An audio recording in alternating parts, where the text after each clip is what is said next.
If you have $1 million saved for retirement in Canada, you are wealthier than roughly 90% of Canadians your age. And yet, the moment you actually retire on it, you will probably not feel rich at all. In fact, on $1 million portfolio, the standard retirement playbook says you should only spend about $40,000 a year from it. That is roughly the take-home pay of someone working a full-time job at $23 an hour. So, before you decide $1 million is the goal, you need to understand what $1 million actually buys you in Canadian retirement. Because the number sounds enormous, but the lifestyle is far more ordinary than most people expect. This matters right now because Canadians are sitting on a strange contradiction. Recent survey data shows that fewer than 10% of Canadians between the ages of 55 and 64 have $1 million or more tucked away for retirement. At the same time, headlines and social media personalities keep treating $1 million as the starting point, the bare minimum needed to retire with any real comfort. Both of those things cannot be true at once. Either 9 out of 10 older Canadians are walking into a financial disaster, or the $1 million figure is being misread entirely. The truth lands much closer to the second option. And once you see how the numbers actually work, your whole perspective on what you need to retire in this country shifts completely. Let us begin with where the middle actually sits, because most retirement content skips this part entirely. Statistics Canada reported that the median after-tax income for senior families in 2022 was around $74,200 annually, or roughly $6,180 every month. For seniors living on their own, that median dropped to about $33,600. On the spending side, the average household where the primary earner is 65 or older spent $78,499 in 2023, according to the Survey of Household Spending. That is your real reference point, not a viral number, not something pulled from a financial pitch deck. That is what a typical Canadian retiree household actually spends every single year. Hold those two figures in mind. About $74,000 in income and about $78,000 in spending. That is the middle. Now we can look at where $1 million portfolio actually places you. Most retirement planners rely on what is known as a safe withdrawal rate. The widely used rule of thumb in North American retirement research puts that rate at around 4% annually. On $1 million portfolio, that means you can responsibly pull out about $40,000 in your first year of retirement. Then, adjust that amount upward with inflation each following year. With a strong likelihood the money holds out for 30 years or longer. $40,000 from $1 million portfolio, and that is before tax. Now add government benefits into the picture. The average CPP retirement payment sits at roughly $899 per month. The maximum CPP at age 65 in 2025 reached $1,433 monthly. For 2026, OAS pays a maximum of $742.31 per month for those between 65 and 74. Combine average CPP with full OAS, and a typical Canadian retiree collects close to $1,640 a month from government sources. That works out to just under $20,000 a year, fully indexed to inflation and guaranteed for life. Stack that on top of the $40,000 from your portfolio, and you are looking at roughly $60,000 a year in pre-tax income. For a couple where both partners receive average CPP and OAS, the government layer nearly doubles, and total household income on a $1 million portfolio lands somewhere between $75,000 and $80,000 a year before tax. Think about that for a moment.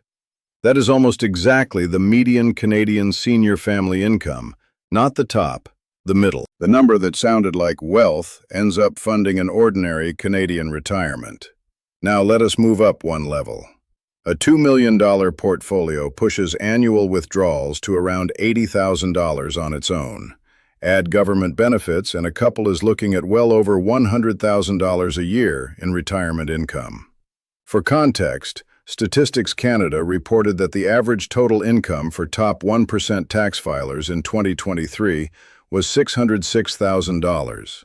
So even at $2 million invested, a retired couple is doing well, but they are nowhere close to the top of the income ladder. They are comfortably upper middle class. This is the level where retirees can travel a few times a year, help out adult children when needed, and absorb a major unexpected expense without falling apart financially. It is not luxury money. It is freedom from constant budget stress money, and it takes double what most people assume is the target. At $3 million invested and beyond, you are among the top few percent of retired Canadian households, measured by liquid wealth.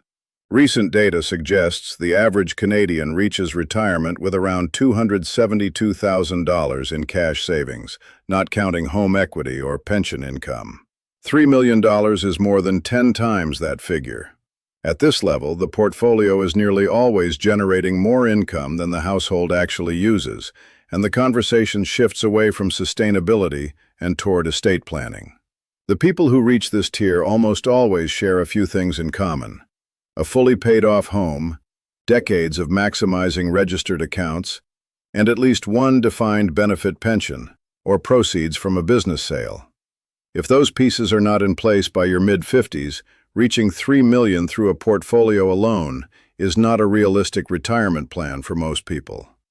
Here is where the picture flips on you entirely. Everything discussed so far treats the portfolio in isolation. But in Canada, your retirement income is not really shaped by your portfolio alone.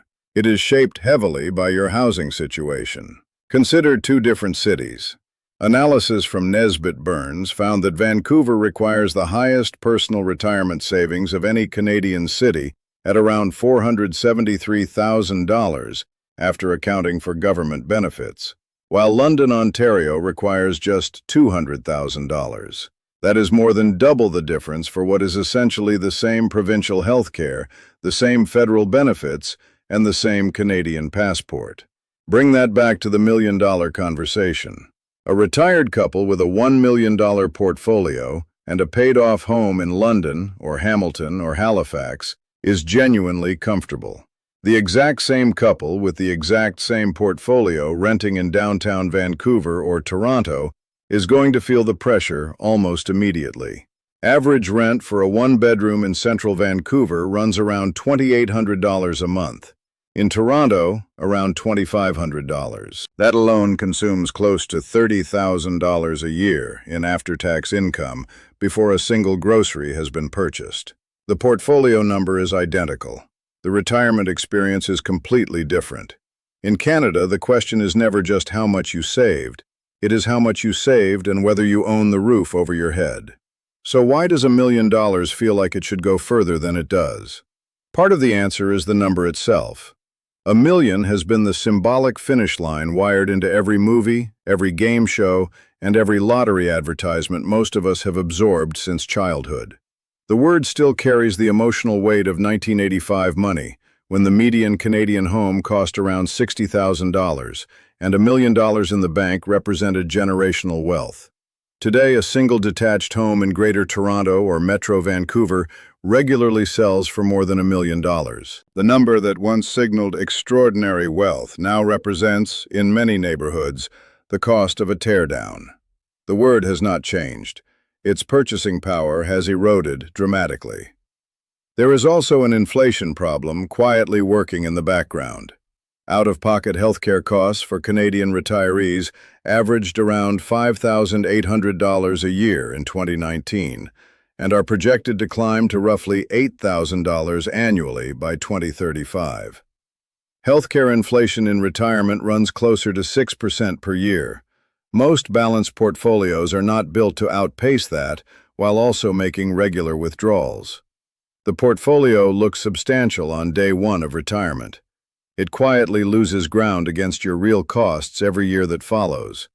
And then there is the comparison trap. If you live in Toronto or Vancouver, the people around you, your neighbors, the parents at your kids' activities, the profiles you scroll past on LinkedIn, are not a representative cross-section of Canada. They are a self-selected group who could afford to be there. Measuring your retirement against theirs is like comparing your salary against an NHL roster. The reference point is broken before you even start. So, what number should you actually be working toward? Set the million-dollar headline aside and build your target from the ground up. Start by estimating your annual retirement spending. The Canadian average for households led by someone 65 or older runs about $78,500 a year. Unless you have a clear reason to expect significantly more or less, use that as your starting point. Next, subtract somewhere between $20,000 and $30,000 a year if you are single, or between $35,000 and $40,000 a year if you are a couple, to account for combined CPP and OAS payments. Whatever remains is what your portfolio actually needs to produce. If a couple needs their portfolio to cover $40,000 a year, the 4% rule points to a $1 million target. If they needed to cover $50,000 because they are renting or carrying a mortgage into retirement, the target rises to around $1.25 million. If they own their home outright in a lower-cost city and only need the portfolio to generate $25,000 a year, the target drops to roughly $625,000. That is the reframe. $1 million is not a universal target. It is simply one possible answer to a question most people have not thought to ask yet. The real question is what you plan to spend, where you plan to live, and what your home equity and government benefits are doing for you behind the scenes. Run those numbers honestly, and your actual target might be considerably smaller than everything you have been reading online. $1 million in Canada is not a finish line. It is a middle-of-the-road retirement, and only under the right set of circumstances. If you want to what number genuinely makes sense for your life, your city, and your timeline? Subscribe to Canada Pension News Bulletin, because the next video breaks down exactly how much CPP and OAS you will personally receive, and why most Canadians are leaving thousands of dollars on the table by claiming them at the wrong age.